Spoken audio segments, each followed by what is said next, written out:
After months of waiting, it's finally here.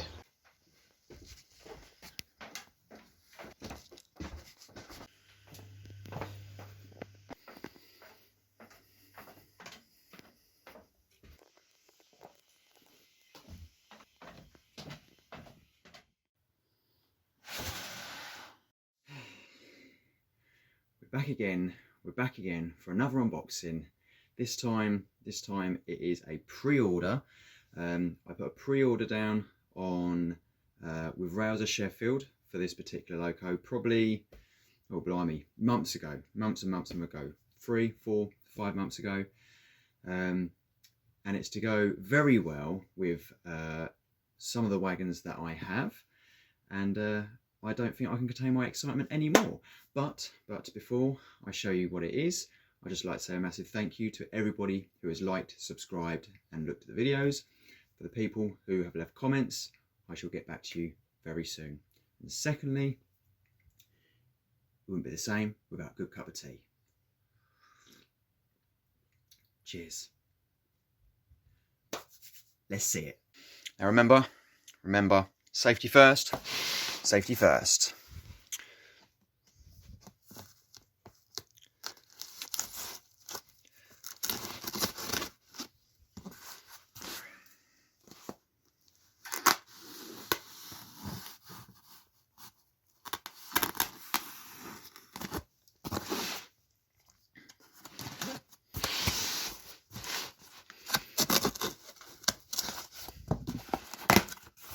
Ladies and gentlemen, please welcome to the, not the Class 60, but that does look pretty tempting. Yeah, that does look really nice. To the incredible, long-awaited Cavalex Class 56. Now, here we go.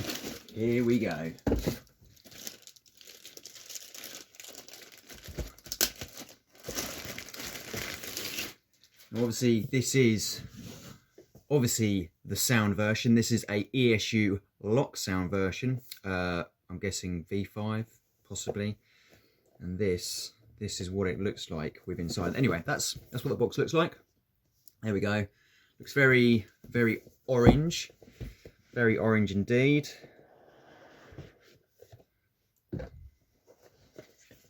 A beautiful, absolutely beautiful handbook of all information, the history, engine, horsepower, etc, etc.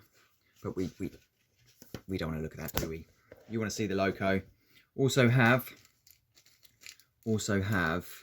some couplings, but I'll show you very soon. Here we go.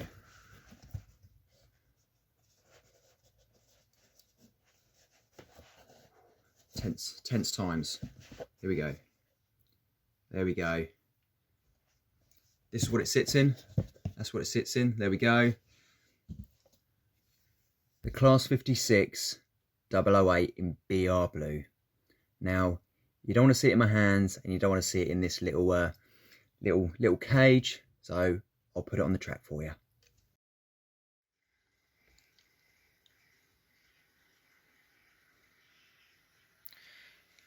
Now, while that's running around, that is being run in.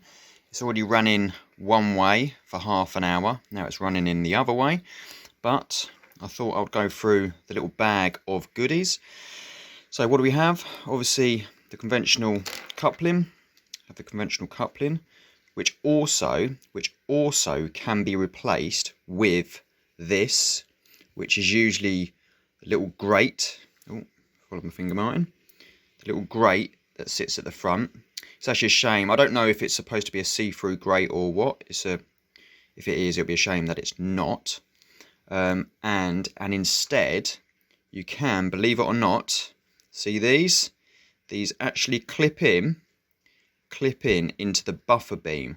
Now, I'm not too sure how strong these would be.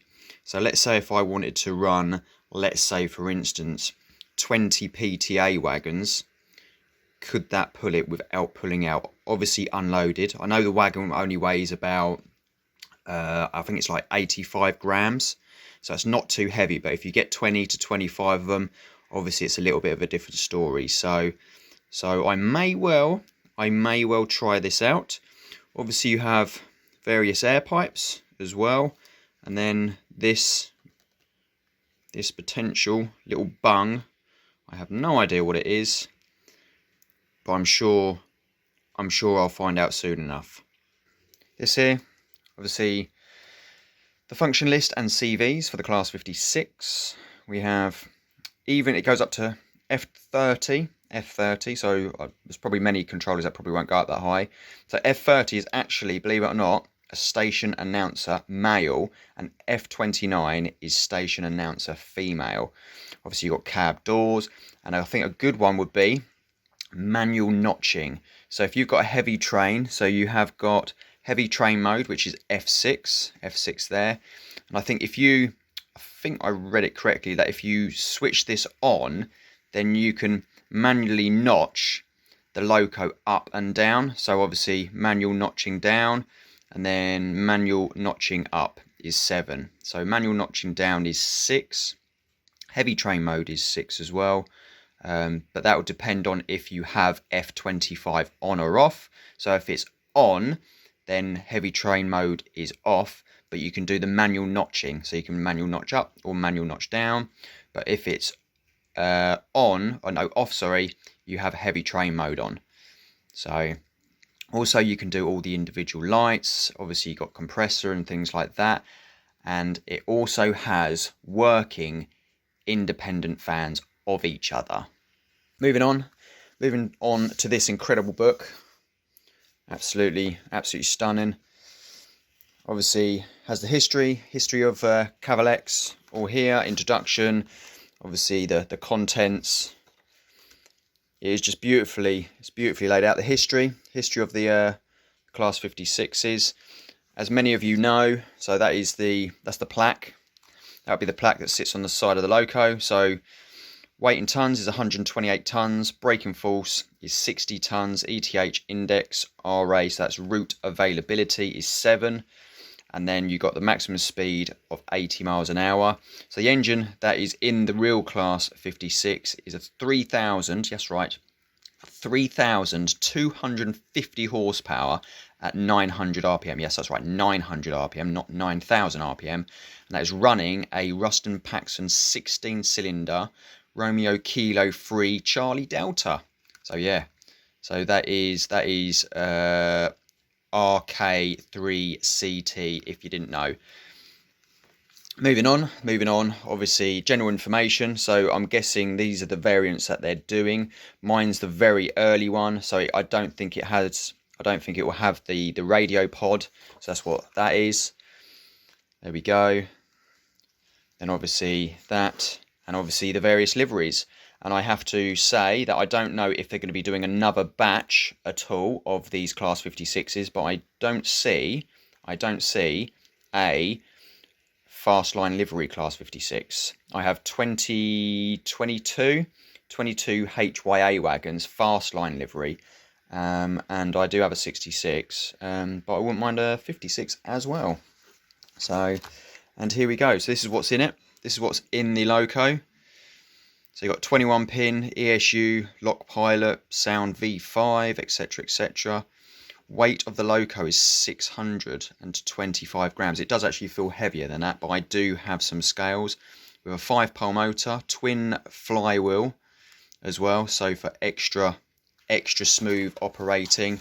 And obviously the details. So this is what I was saying about the hook, little chain and hook that pops into the buffer beam into there, and obviously this fits into the socket as well. And then obviously you have the various air pipes, and then you can actually unclip the body, and this is actually really good. I haven't done it, and I don't know if I will do it. You unclip the body. There's no screws or anything like that. It's just 4 clips, 2 either side, and then it just pops up as well. You have running information as well, how to run it in, so ½ hour each way. So mine's gone one way already, and now it's just going the other way. And then the amazing thing is as well, part of the roof, this seems to be a very new thing now. So Obviously, other manufacturers start to do it just because of ease. But then when you have a body so potentially easy to remove, it sort of, well, it doesn't really matter, does it, to be honest with you, because you don't have to unscrew things and things like that. But this, it is handy though, very handy. So here we go. And obviously, if you want a driver as well, it doesn't come with, I can't find one, but it doesn't come with a driver. So there we go. Obviously different switching as well. This is quite handy. So this is dip switch positions, and then you also, that's for analog, and then you also have the different lighting as well. Again, same sheet as well for the CVs. Obviously driver experience, so have a nice read of that. And then last pages as well about the warranty as well.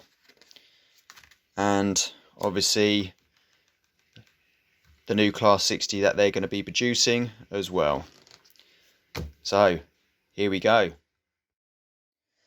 Well, where do you want me to start? We'll start with the outside. Obviously that is what you see, and it is really incredible. It really is. The fit, the finish of the entire Loco is absolutely amazing. The grills you see along the side of the Loco, even the ones in the roof, are see-through. That is correct. They are all see-through. You obviously have the handrails on top of the roof as well for removable of certain panels. You also have working double fans, and they are independent of each other as well.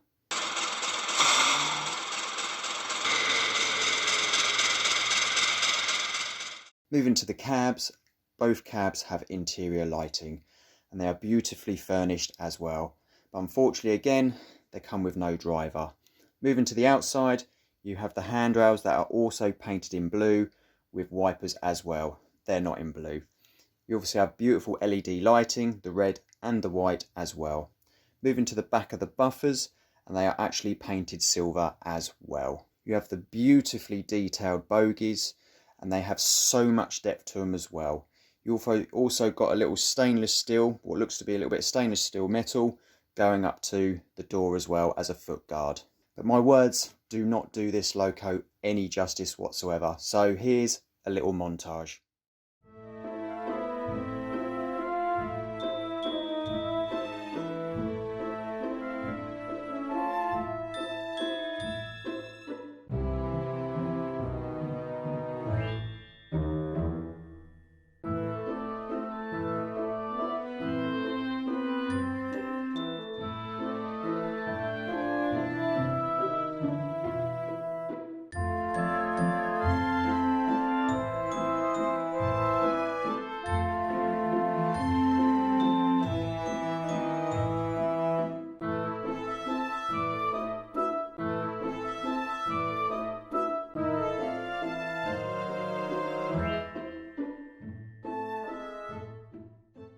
Yeah, I hope you like the little montage.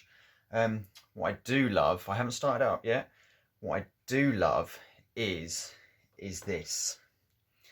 Now this hasn't there's not a bit that's fallen off or anything like that, just to clarify. The magnets have come out actually, to be fair, so, but that's something that I can sort out, I'm not fussed. Because you can just get to the decoder so much easier, and also all these roof grills here, all of them along the side, are all see-through. The other little downside was, it's not really a downside because I think it's something that I can sort out as well, is this. And what you're thinking is, what are you looking at, Martin? Is that in there? There you go. So this side and the other side bogies, they clip together in the middle, and this is just slightly missed. They've just slightly missed each other. Hasn't affected the running or anything like that.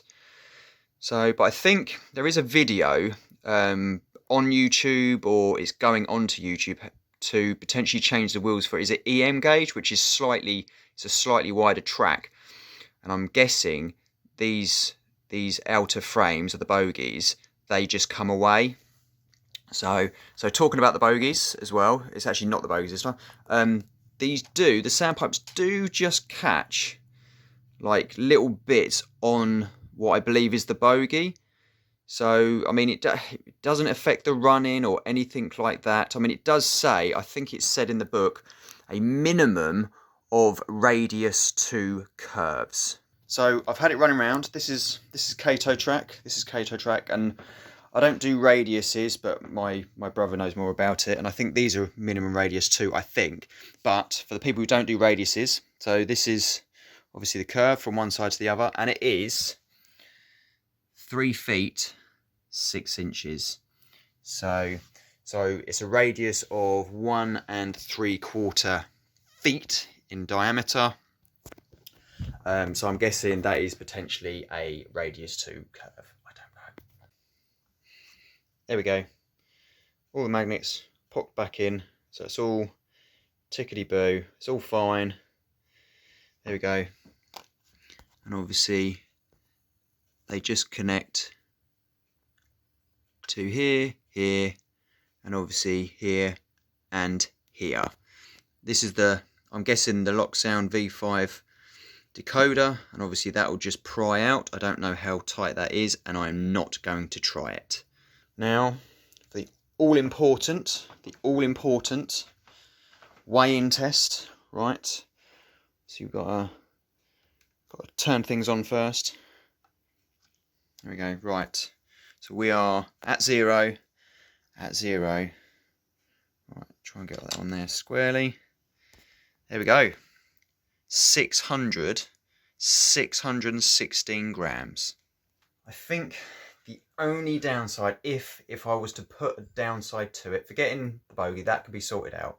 That is absolutely fine. And the sandpipes, no big issue or anything, is this.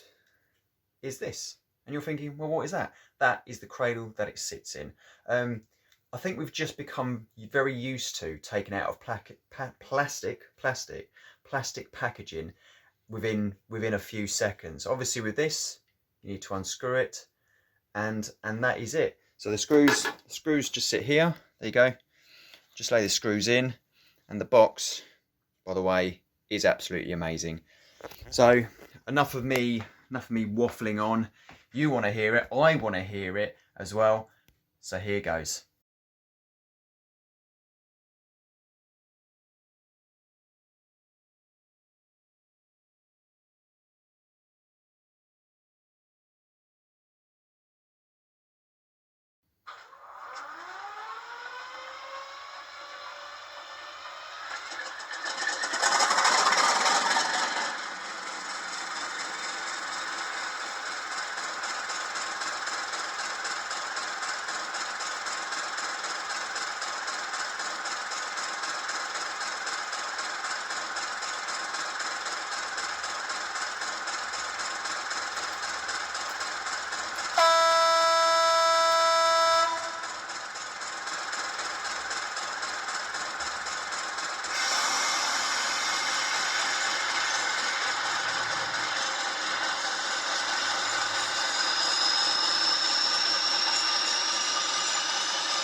Did you just hear that? Bloody hell! That's yeah, that sounded absolutely incredible. It really, really did. Obviously, it would take time to get to know the numbers and things like that. Obviously, with like the Bachmann decoder and things like that, you use breakers or number 2 as the brake. So you physically push number 2 to slow the loco down. Obviously, this is just slowed down via the controller itself. You don't have to push any numbers. But my God, that's that is that's incredible. That really is incredible. Obviously, now you want to see it put in a proper length freight train. So I'm popping down my bros. We're gonna run it to how it should be in real life. So that's either on a coal train, a steel train, or in my case, on a shed load of PTAs. So sit back and relax, and here we go.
done. It's all sorted. Well, you've seen it firsthand. It looks absolutely incredible. The sound is just phenomenal, and I generally believe the CVs are set up really, really well actually, in terms of accelerating, de-accelerating, and everything like that. Attention to detail is absolutely staggering. It really is. It's up there. It's up there with the best, with Bachmann Acura scale and things like that. And it's just so nice to have a refresh of the Class 56. Obviously, Hornby's done one, and it's quite an old tooling. Not saying it's bad, because that's still damn good. But this is just quite a few levels above that now, and it's absolutely incredible. Like I say, I wouldn't mind a fast line one, obviously, to go with the fast line wagons. Yeah, it's just, I mean, the livery is just incredible. The BR blue, absolutely beautiful. It really, really is. And I have seen a couple of videos. One, somebody's got a low tool, and that looks absolutely stunning as well. So if you enjoyed the video, please like and subscribe. A massive thank you to my brother for obviously allowing me to run his trains, to run my trains round, and with the wagons as well. So until next time, thank you so much for watching. See you later.